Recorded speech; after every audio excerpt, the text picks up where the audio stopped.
2026వ సంవత్సరంలో సింహరాశిలో జన్మించినటువంటి వారికి ఏ విధంగా ఉండబోతుందో తెలుసుకునే ప్రయత్నం చేద్దాం. జనవరి నుంచి డిసెంబర్ వరకు ఈ సింహరాశిలో జన్మించినటువంటి వారికి మిగతా గ్రహాల యొక్క ప్రభావం ఎలా ఉంటుంది అనేది సంపూర్ణంగా చూసుకుందాం. ముఖ్యంగా గమనించినట్లయితే ఈ సింహరాశిలో జన్మించినటువంటి వారికి సాధారణంగా తెలిసేదే అష్టమ శని ప్రభావం. దీని ప్రభావం వలన కొంత ఇబ్బందులు పడక తప్పదు. కానీ కాచుకొని కాపాడగలిగే గురుగ్రహం యొక్క అనుగ్రహం ఈ సింహరాశి వారికి బాగుంది.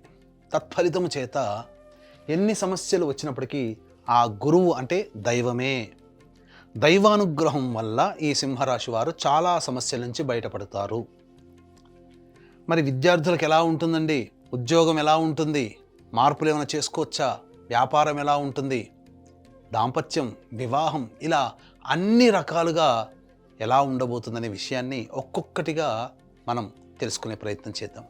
ముఖ్యంగా ఈ యొక్క సింహరాశిలో ప్రధానంగా జన్మించినటువంటి వారికి గురువు లాభస్థాన స్థితి ఉండడం, ఇది చాలా యోగదాయకంగా చెప్పవచ్చు.